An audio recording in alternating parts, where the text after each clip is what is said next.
اور خوش نصیب لوگ ہوتے ہیں جو اللہ کے ولیوں کے پاس جاتے ہیں۔ اسی خوش نصیبی کے اوپر تو عمل کیا حضرت معین الدین چشتی اجمیری رحمۃ اللہ تعالیٰ نے۔ آپ نے یہ واقعات یہ پڑھ رکھے تھے، یہ سن رکھے تھے۔ آج کے لوگ کہتے ہیں جی دربار پہ نہیں جانا چاہیے، ولیوں کے پاس کیا رکھا ہے؟ تو اب ہم ان کی بات سنیں یا ان اللہ والوں کا طریقہ کار دیکھیں، قرآن و سنت کو دیکھیں۔ قرآن و سنت سے تو یہی ثابت ہے جو اللہ والوں کے پاس جاتا ہے وہ خالی نہیں رہتا، وہ اپنے خالی دامن لے کے جاتا ہے، بھر کے واپس آتا ہے۔ حضرت معین الدین چشتی اجمیری رحمۃ اللہ تعالیٰ نے اسی طریقہ کار کو اپنایا اور خراسان سے چلے۔ آپ خراسان کے رہنے والے تھے۔ سب سے پہلا جو اللہ کے ولی کام کرتے ہیں وہ علم حاصل کرتے ہیں۔ حضرت معین الدین چشتی اجمیری رحمۃ اللہ تعالیٰ نے قرآن پاک حفظ کیا، اور پھر اس زمانے کے جتنے دینی علوم تھے، علم فقہ، علم حدیث، علم قرآن، علم تفسیر، اصول فقہ، یہ سارے علوم آپ نے حاصل کیے۔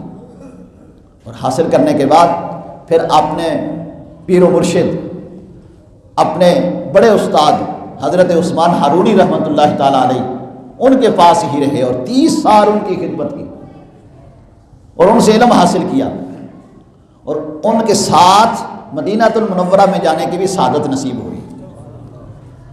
جب رسول پاک صلی اللہ علیہ وآلہ وسلم کے روضہ پاک پہ حاضر ہوئے تو حضرت عثمان ہارونی رحمۃ اللہ تعالیٰ نے حضور کے روضے پہ عرض کی، یا رسول اللہ یہاں تک میں لے آیا ہوں، آگے پہنچانا آپ کا کام ہے، آپ ان کا سلام قبول فرمائیں۔ اور پھر روضہ پاک سے یہ آواز آئی، معین الدین تمہارا نام ہے معین الدین، اور معین الدین کا معنی ہے دین کی مدد کرنے والے، تم میرے دین کی مدد کرو گے اور ہندوستان چلے جاؤ، وہاں جا کر میرا پیغام لوگوں تک پہنچاؤ۔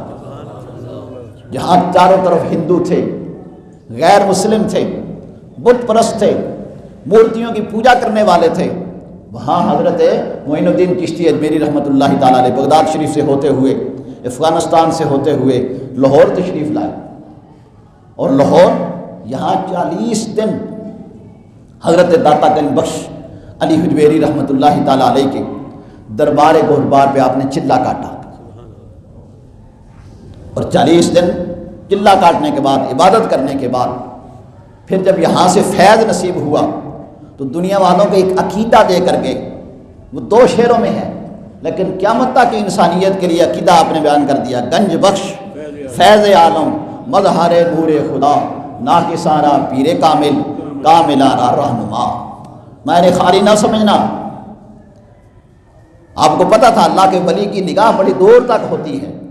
آپ کو پتہ تھا ایسے لوگ بھی آئیں گے جو کہیں گے جی مر گئے، ختم ہو گئے، ان کے پاس جانے سے کیا ملتا ہے؟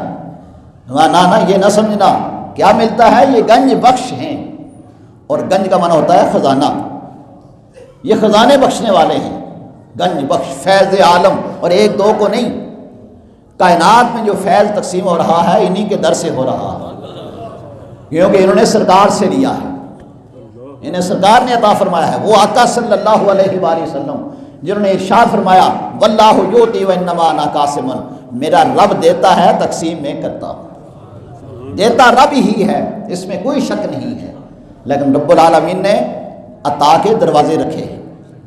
جس طرح پانی زمین سے ہی ملتا ہے لیکن ہر جگہ سے نہیں، پہاڑی علاقوں میں ہو تو چشمے پہ جانا پڑتا ہے، میدانی علاقے میں ہو تو کنواں نکالنا پڑتا ہے اور اس کنویں سے پانی ملتا ہے۔ اس طرح وہ پانی دیتا اللہ ہی ہے، لیکن اللہ نے کچھ مخصوص مقامات رکھے ہیں، ان مقامات پہ جانا پڑتا ہے۔ تو جس طرح یہ ہماری جسمانی ضرورتیں پوری کرنے کے لیے، خوراک حاصل کرنے کے لیے ہمیں ڈپو پہ جانا پڑتا ہے، وہاں سے خوراک حاصل کرتے ہیں، دکان پہ جانا پڑتا ہے، چکی پہ جانا پڑتا ہے، وہاں سے آٹا لے کر آتے ہیں، پانی حاصل کرنے کے لیے چشمے پہ جانا پڑتا ہے، نہر پہ جانا پڑتا ہے، دریا پہ جانا پڑتا ہے اور کنویں پہ جانا پڑتا ہے۔ اس طرح روحانی غذا کے لیے بھی اللہ نے اپنے بندوں کو مقرر کر رکھا ہے۔ ان اللہ والوں کے پاس جاتے ہیں تو پھر رب عطا فرماتا ہے، اور یہ رسول پاک صلی اللہ علیہ وآلہ وسلم کے فیض کے چشمے ہیں، سرکار کی نور کی یہ کرنیں ہیں، ان کے سامنے جائیں تو پھر نور عطا ہوتا ہے۔ تو حضرت معین الدین چشتی اجمیری رحمۃ اللہ تعالیٰ علیہ نے یہ عقیدہ امت کو عطا فرمایا۔ اور کچھ لوگ یہ بھی غلط فہمی پیدا کرتے ہیں لوگوں میں کہ جناب داتا صاحب کا اصل مزار تو بادشاہی قلعے کے اندر ہے، نہیں۔ ہمارے علامہ الہی بخش صاحب رحمۃ اللہ تعالیٰ علیہ فرمایا کرتے تھے سارے لوگ جھوٹے ہو سکتے ہیں، معین الدین چشتی اجمیری نہیں ہو سکتے۔ سارے لوگوں کو غلط فہمی ہو سکتی ہے، چشتی اجمیری کو نہیں ہو سکتی۔ وہ ہندر ولی ہے اور انہوں نے یہاں چلا کاٹ کے بتایا دنیا والوں داتا حضور کا فیض یہیں سے تمہیں ملے گا۔ اور پھر کیا کہہ گئے؟ گنج بخش فیض عالم مظہر نور خدا، گنج بخش خزانہ بخشنے والے ہیں، فیض عالم سارے کائنات کو فیض دینے والے ہیں، اور مظہر نور خدا، خدا کے نور کے یہ مظہر ہیں، خدا کے نور کا ظہور ان سے ہوتا ہے۔ ناقصارا پیر کامل، کاملانہ رہنما، ناقص اگر یہاں آ جائیں تو ان کے لیے پیر کامل ہیں یہ، اور اگر کامل آ جائے، اللہ کا ولی آ جائے، کوئی اچھے منصب اور مقام پہ پہنچا ہوا آ جائے تو خالی اسے بھی نہیں چھوڑتے، اس کی بھی رہنمائی فرما دیتے ہیں۔ اللہ اکبر۔ اور پھر معین الدین چشتی اجمیری رحمۃ اللہ تعالیٰ علیہ یہاں سے فیض لے کر یہ فیض بانٹنے کے لیے آگے ہندوستان کی طرف تشریف لے گئے، وہاں جا کر اللہ اور اس کے رسول کا پیغام پہنچایا۔ اور اس وقت ہندوستان میں پرتھوی راج کی حکومت تھی، اور پرتھوی راج بڑا راجا تھا، وہ اپنی اقتدار کو ختم ہوتا نہیں دیکھ سکتا تھا۔ جہاں اپنے ڈیرے لگائے وہاں وہ اونٹ باندھتا تھا، اپنے گھوڑے باندھتا تھا۔ تو اس نے اپنے کارندوں کو بھیجا کہ یہ فقیر آیا ہوا ہے، اسے کو یہاں سے اٹھ جائیں، ہم یہاں اپنے اونٹوں کو بٹھاتے ہیں، ہم اپنے جانوروں کو بٹھاتے ہیں۔ آپ نے فرمایا ہمیں تنگ نہ کرو، ہم تمہیں کچھ نہیں کہتے، ہم نے اللہ اور اس کے رسول کا پیغام پہنچانا ہے۔ نہیں نہیں نہیں، اٹھ جاؤ ورنہ ہم سختی کریں گے، ہم یہاں اپنے جانوروں کو بٹھاتے ہیں۔ فرمایا اچھا جانوروں کو بٹھاتے ہو تو پھر یہی بیٹھے رہیں گے، ہم جاتے ہیں۔ آپ جب چلے گئے، اب 2 دن گزر گئے، 3 دن گزر گئے، وہ اونٹوں کو اٹھانے والے جب اونٹوں کو اٹھاتے تھے وہ اٹھتے ہی نہیں تھے۔ تیرے منہ سے جو بات نکلی وہ ہو کے رہی، اللہ والے جو کہہ دیتے ہیں وہ ہو جاتا ہے۔ انہوں نے جا کر پھر پرتھوی راج سے کہا جناب اس فقیر کو کیا اٹھایا ہے، اونٹ ہی نہیں اٹھ رہے، وہ بھوکے پیاسے ایک جگہ ہی بیٹھے ہوئے ہیں، اٹھنے کا نام نہیں لیتے۔ کہا جا کر پھر اس کی منت کر کے لاؤ اور اسے راضی کرو، کیونکہ اللہ والوں کی حکومت صرف انسانوں پہ نہیں حیوانوں پہ بھی ہوتی ہے، حیوان بھی ان کی بات مانتے ہیں، وہ کہیں گے تو اٹھیں گے۔ اور ایسا ہی ہوا۔ اور پھر صرف اتنا ہی نہیں، انا ساگر کا ان کا بہت بڑا تالاب تھا جسے ہندو بڑا اپنا متبرک سمجھتے تھے، جس طرح ہم آب زمزم کو متبرک سمجھتے ہیں۔ وہاں سے حضرت معین الدین چشتی اجمیری رحمۃ اللہ تعالیٰ علیہ کو پانی نہیں لینے دیتے تھے۔ اندازہ فرمائیں یہ دین اتنی آسانی سے نہیں پھیلا جس کی ہم قدر نہیں کرتے۔ ہم نماز پڑھنے کا کہتے ہیں نا، نماز پڑھنی بڑی مشکل ہے جی، دین بڑا مشکل ہے۔ مسجد میں جناب اے سی لگے ہیں، سردیوں میں ہیٹر لگے ہیں، قالینیں بچھی ہیں، پنکھے چل رہے ہیں، پھر بھی کہتے ہیں نا دین بڑا مشکل ہے۔ دین ان کے لیے مشکل تھا جنہوں نے اپنا گھر بار مال و دولت سب کو چھوڑ کر آ کر اللہ اور اس کے رسول کا پیغام لوگوں تک پہنچایا۔